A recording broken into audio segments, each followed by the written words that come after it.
All right, welcome everyone. Thanks for joining today. So my name is Chris Parlett. This is our TriggerMesh monthly tech talk for the month of May, May 18th. Yes, I think that's the right date. Sometimes I always second guess myself when the date's there because I don't know what date it is.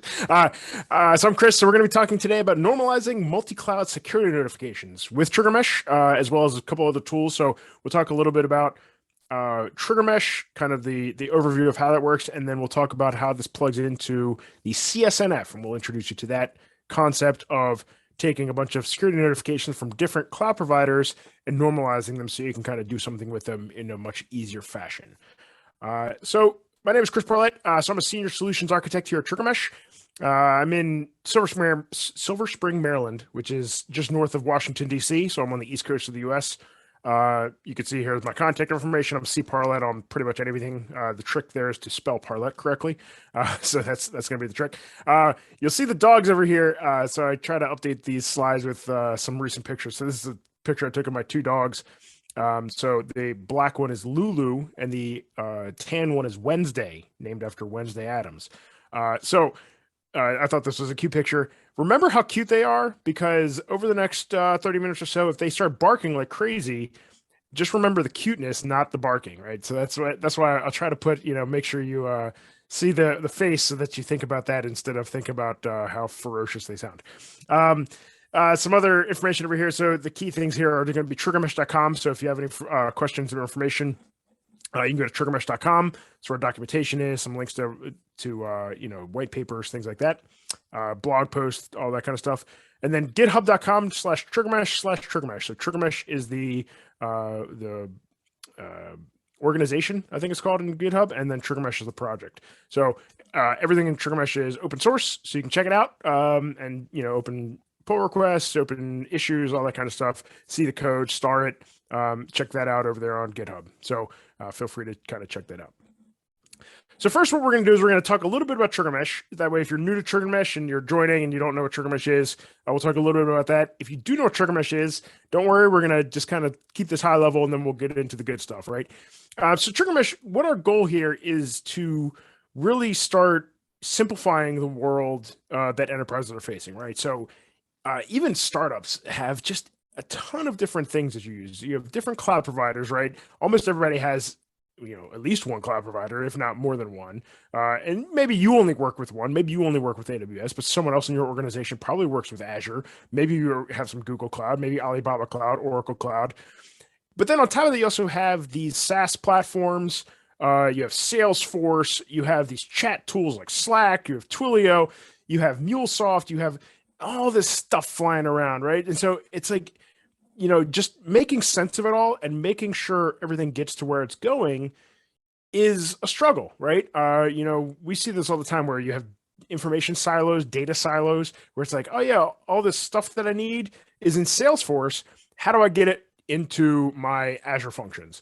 I have stuff in Azure VMs. How do I get this into Google Cloud? Because I need to communicate with another team who happens to be using Google Cloud. So kind of transmitting that data around, that's a hard thing to do, right? And so what we aim to do is make it easy to do that, right? So we try to standardize, normalize, and then make this scalable so that even if you have a million things coming through a IBM mainframe, we can scale up, take care of all that, and push it into an SQSQ, something like that, right? So we try to make it easy to make sense of all this. Really, the idea here is that TriggerMesh is sort of a central platform that can take a bunch of different sources and have a bunch of different targets, and then you have some transformations and routing and splitting and event management in the middle, right? So we take all of that stuff and we make it really easy to make these logical workflows, these bridges to say, hey, if something happens in Salesforce and it's of this certain type, I need to route it to this other thing so that it triggers this API call for my custom application over here on the left.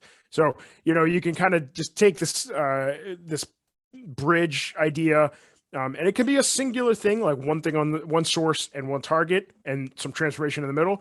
It could be multiple sources, a single target with no transformation in the middle. There's a lot of flexibility here, right? So it's flexible, but it's simplified, right? So you can kind of do this kind of mapping and bridge together, all the kind of things that you have floating around, right? So there's a bunch of advantages, and it's easy for me to say that because I work here. There's a bunch of advantages.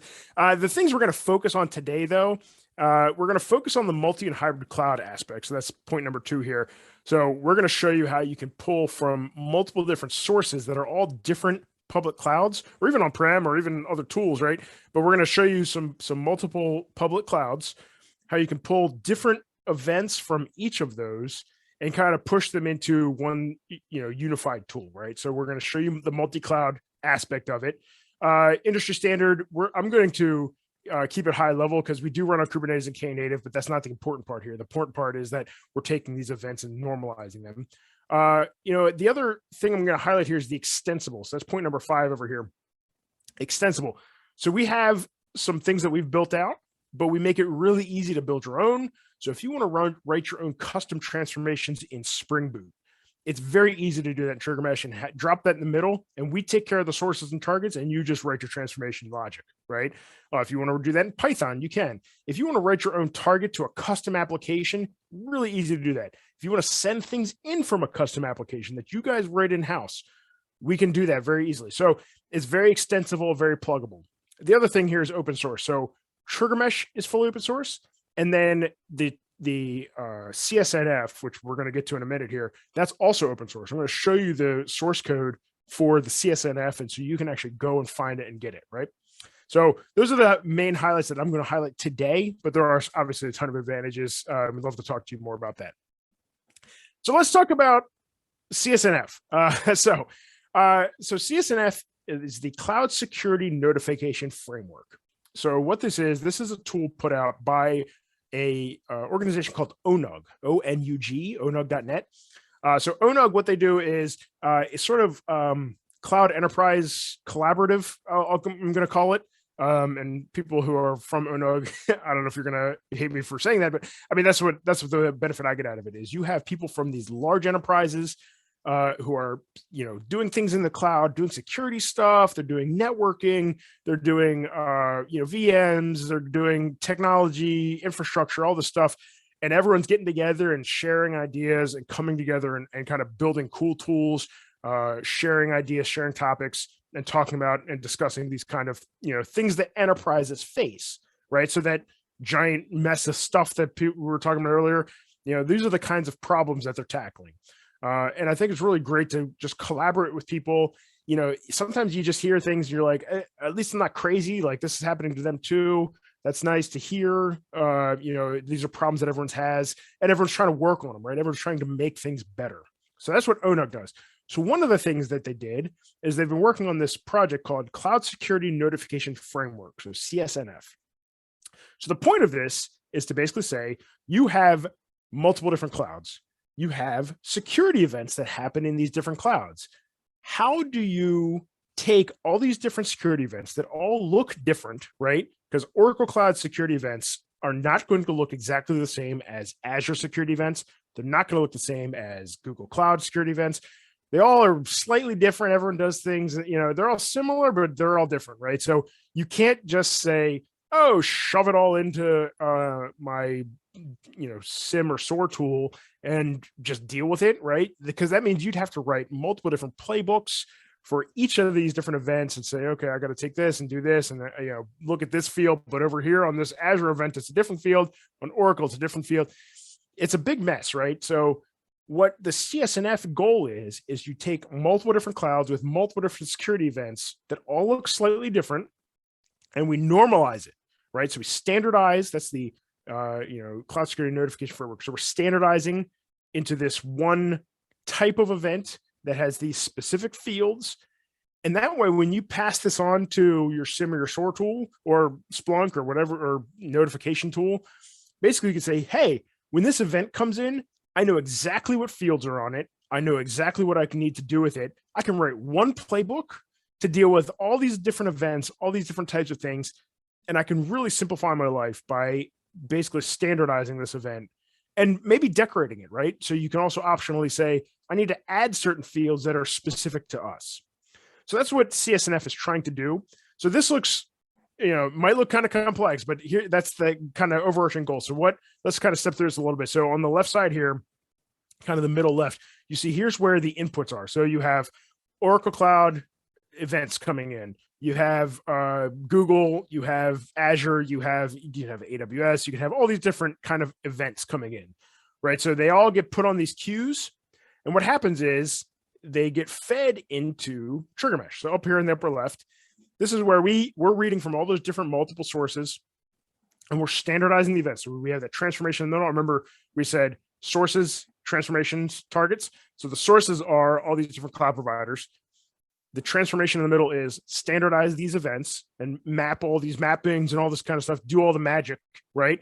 And then the output, we're going to have two different targets. One is Splunk, and then one is going into Microsoft Sentinel. And so this is now, once it goes into Sentinel, you have a playbook, you can automatically take care of things, you can delete users, you can shut down VMs, you can notify people, all this kind of stuff. So that's what all of this on the right is basically. After this event has been standardized, you can now do something with it, right? And in this case, it's Microsoft Sentinel. The nice thing about this, the extensibility aspect of it is, if you have different cloud providers, you can easily kind of plug in different ones. If you use a different SIEM or SOAR tool, or you don't have one and you need one, you can plug something in over there, right? If you want to go into Splunk, if you want to go into some other log collection, it's very easy to kind of make this modular. But that's kind of the end result of this, what looks complex, but all the complexity is done for you, so you don't have to worry about the complexity. So what that kind of looks like just from a TriggerMesh standpoint. So I kind of took that previous slide, the all of this, and we're basically just looking at kind of the upper left, which is the TriggerMesh piece. And so what it's doing here, again, just to kind of break this down, we have multiple different clouds that are sending in security events. They're putting it on a queue. They all have different queues: Kafka, PubSub, Queue Storage, right? SQS and Amazon. You have all these different queues. So basically these events come into these queues. TriggerMesh reads off of these queues and takes these events, transforms them, standardizes them, decorates them, and then passes them on, right? So we do all that magic for you. We have this all built. You can extend it if you need to, but we do it all right here for you, right? So what we're going to look at today is all of these, it's multi-cloud all coming in and then standardizing the event, right? Here's some other things that we do. So this is kind of just that idea of multi-cloud integration, pulling in not only from clouds, but also SaaS providers. And we kind of talked about this a little bit. So I'm not going to go too much into depth in this, but some of these may be, you may be thinking, hey, I don't know if I have a use case for this. We've done things with IBM MQ, which is pulling from mainframes. We've done things with Salesforce, OCI metrics, Snowflake, Datadog, all this kind of stuff. So really easy, really flexible to kind of get all this hooked in. So I'm going to jump out of the presentation here, and we're just going to go right into kind of showing some of the magic here. So I'm going to come over here. So here is, I'm over here on GitHub. You can see, again, I mentioned open source. So TriggerMesh is open source. That's github.com/TriggerMesh/TriggerMesh. Here is the ONUG open source. This is the, if you go to github.com/ONUG, they have a bunch of different projects. And this is the project we're looking at here, the CSNF. So this is open source. There have been a few different iterations. So there's Cupcake. This is now Birthday Cake, which is the next iteration, kind of the code name for that. The next is going to be Wedding Cake. So it's going to be even more refined. And so here's where basically this is the full blown, you can see here's all the details about all of this and what's happening. But we're going to just take a look at what's some of the manifests. We're going to get into the weeds a little bit here, but I just want you to remember that this is all taken care of for you. So you don't have to know Kubernetes. You don't have to know how to handle these events. We kind of have already done it. But the nice thing to know here is that you can adjust these if you need to, right? So let's look at some of the manifests. So I'm going in here. I'm going to look at the broken apart ones because I think it's easier to kind of take a look at this. So let's look at the sources. So here's where we're reading from the sources. You can see here is a source that is the Azure Queue Storage. So as soon as Azure has something on the queue, you define what that is. So it's pulling in from Azure Queue Storage, and it's sending it into, remember I said in that central TriggerMesh piece that the transformation happens. That's what we call a broker. So we just call it BRKR right here. So we're basically saying, hey, everything from this Azure queue come into the broker. Same thing for AWS. We have the SQS source. It's going to come into the broker. Same here with so Azure Service Bus coming to the broker. Kafka, so this is for pulling from Oracle Cloud. We're gonna put it into the broker, right? Google Pub Sub, we're gonna pull it into the broker. So here's all the different sources defined, right? And basically, here's where you can start saying, hey, I have some secrets, I have some account keys, I have some, things to log into. So we're pulling all these different sources. We're all sending it into one place, the broker. Then we're going to come in here and we're going to look at the targets. So when we're done transforming the data, here is Azure Sentinel. So we're saying, hey, we're sending this along to Azure Sentinel. Here's some of the details that we need for Azure. And then here's also, we're sending it to Splunk. So we're sending it to two different places, right? Azure Sentinel and Splunk. And so here's the Splunk endpoints and how to send it there. And then really all you need to do then is you have these transformations, right? So this is going to look, again, it looks detailed. The key here is that we're doing all this for you, right? So we've done these mappings. And so basically what we're doing is we're saying, hey, this is the TriggerMesh native transformation language. You could replace this with Python if you want. You could replace this with Go, with JavaScript, Spring Boot, it doesn't matter, right? But we use our own kind of native transformation language. So what we're doing is we're pulling in like, hey, this is coming in here. This is CloudGuard. So you can see here's the CloudGuard transformation. And so we're taking some of this, basically we're storing, you can see here, Operation Store. So we're saying, hey, here's some of the data that's coming in from CloudGuard. Let's store this information so that we can create the event that has the proper mappings of things in a standardized way, right? But we still need to keep some of this data, right? Like what is the event start time? What is the severity? What is the status? But we can basically take these, store these as variables. And then now we're coming down here and we're saying, okay, here is the new, mapping of what we're doing. And so we're taking some of those variables and we're basically saying, hey, put these in very specific orders, very specific places. And that way, when we do the same thing, I'm going to scroll down. When we do the same thing for AquaSec, okay, this is now completely different, but we're storing some of the data here. And then we're going to come down here and we're going to put it in the same exact places that we put the CloudGuard event in. But now we just have different, we have different attributes. They're all coming in from different places and we're formulating it together, right? So we just went through and we did all this for you so you don't have to. Here's Azure Defender, same thing. We're basically storing all of this information in variables. And then we're coming down here and we're putting it all into the event, right? And then the other piece here is these triggers. The only thing you need to know about this is basically things coming off the broker where you can then say, hey, if it's this certain event type, do something with it. So if the event type is an AquaSec event, then it's going to go to the AquaSec transformation, come back to the broker and then say, okay, now it's transformed. Now send it on to Sentinel and send it on to Splunk. Same thing with Oracle CloudGuard. Same thing with, any of the other security events. So all we're doing is basically saying, hey, we have this central broker. It has the logic of what to do. Just send everything to the broker, right? So this is the key for some of the developers who may be listening who are like, man, this sounds complicated. No, it's not complicated. All you have to do is send everything to the broker. The broker has the logic to say, here's what I need to do with it. So that's all it's really doing. So let's see it in action, right? So here's what I did. I took this CSNF tool and we've kind of modified it a little bit, basically. So instead of sending it to Sentinel, because normally what you would do is it's going to Sentinel, it's running a playbook, and then it's, doing something with it. Well, all that's automated, which is perfect for the real world. What I want to do is actually show you what these events look like, right? So what I did is kind of modified it a little bit, where instead of sending to Sentinel, it's basically sending to an event viewer. So we have this event viewer here. Basically, these events are going to come in here. So what we've done is we've set it up so that security events, when they initially come in, we're going to see the initial security event. It's going to be a lot of text. And then we're going to see the transformed event. And that way we can hopefully start to see some similarities of the transformed events. And you start to see the differences of the, non-transformed events. And that I think will highlight how if you don't transform the events, you're going to have to handle each one of these specific cases. But in the transformed events, they all look very similar, right? So what I'm going to do, I'm going to kick off some security events, right?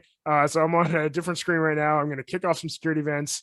It's going to start generating them. Again, this is kind of be in Oracle. I think it's Oracle, Azure, and Google Cloud here. They start coming in here. So we're generating security events. Things are happening, right? So this is kind of, it's reading these in from these different queues and all this stuff's happening. So we'll let it kind of, I think it's about done here. So let's see what happened. Let's see what we just did, what chaos we just caused. So I'm gonna come all the way to the top. So this first event, what we did is we transformed it into a cloud event. If you don't know what a cloud event is, it's a standardization, CNCF standardization. So basically the short version is it's got attributes and it's got a payload and it's in a known format, right? So now you can pass these cloud events around. So here's these cloud events. You can see this is it's coming from Kafka. So we got this Kafka event, and you could see here's a bunch of stuff in here. So it has a data section, and then inside of it has an additional detail section, and that's where you have the status. And so it's kind of in subgroups, right? And what we did, so this is the original event. What we did is we've mapped these various pieces so that if we scroll down a little bit here, we'll see, okay, so you can see the type here is now CSNF CloudGuard transformed, right? So this is now a CSNF event, right? So you can see this has very specific things. The top level items here are event, provider, so provider ID, provider type, resource, and source. And then inside of there, there's some sub sections here, but it's these very specific top level sections of the payload, and then very specific second level sections. So that way, again, when you're writing a Sentinel playbook or in any other security tool, if you need to write a playbook to say, I need to see what's the details of the event, you know exactly that it's event name, event severity, event short description. Like you know exactly what that is, right? So let's look at another example. So come down here. This is coming from Google Cloud. So that's the type here. So this is the original event. You can see this has, it's basically everything's at the top level here, which is very different from that Oracle event, right? So this is all just top level. It's a little shorter, but it has some of the details in here.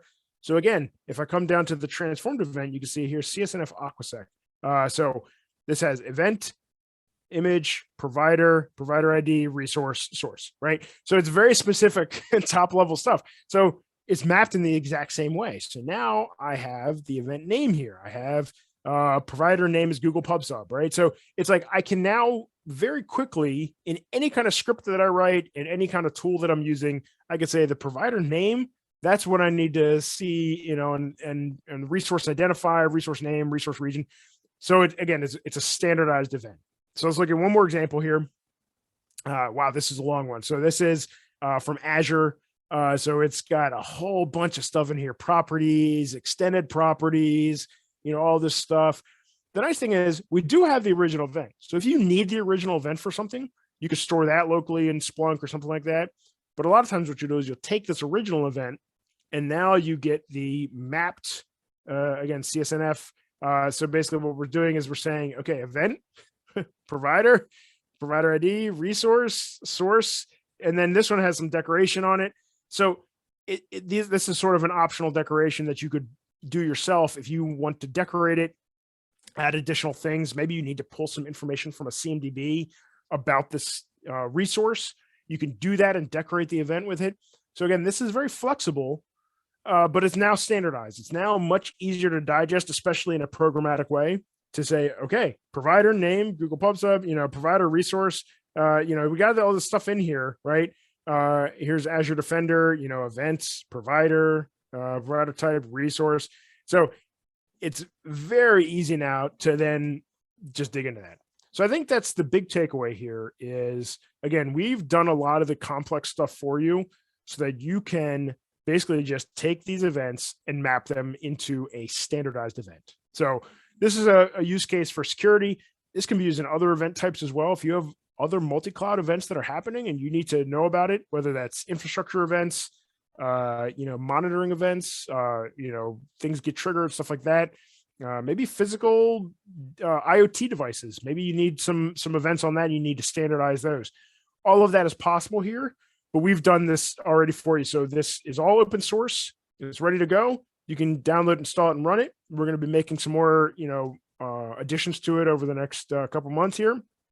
And then again, TriggerMesh is also open source. Feel free to try it out if you want to have that kind of event-driven architecture where you're like, hey, I got events of stuff happening, whether you like it or not, events are happening. So you got to do something with it. And so TriggerMesh can help you kind of handle that. So there's some additional features here. There's a declarative API, an integration language, some visual editor here. But anyway, this is a lot of the extra stuff that we're not focusing on today. But if you're interested in learning more about the integration language or the visual editor or any of the other under the hood stuff, I'd love to talk to you about it. But otherwise, feel free to, again, try it out. Grab the repo here. It's a quick installation. There's also an AMI that's pre-built if you want to try it out.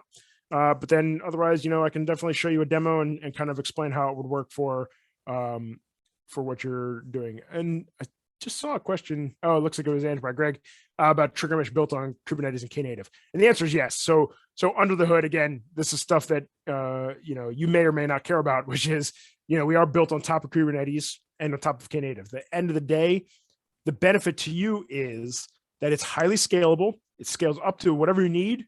So if you have 1 million security events coming in, we can scale up to handle all of that.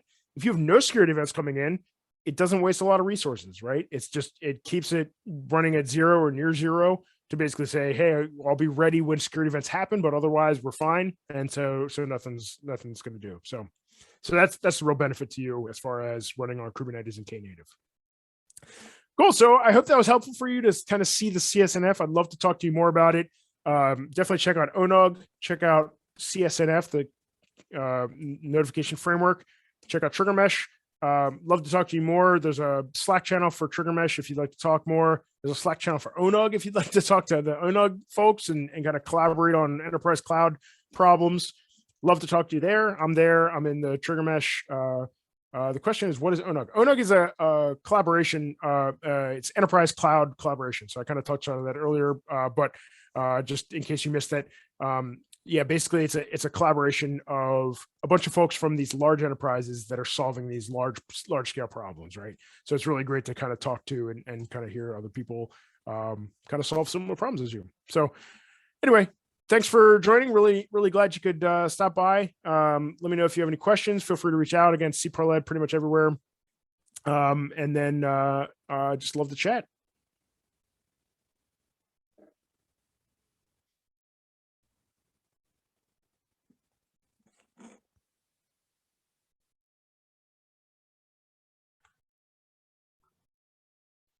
Fantastic. Thanks so much, Chris. That concludes today's webinar. And we will see you all in 2 months. We are going to be taking off in June. Chris is going to be presenting at Cisco Live, and then we are going to reconvene the following month. So keep your eyes peeled for the notification about that. Thanks, everybody.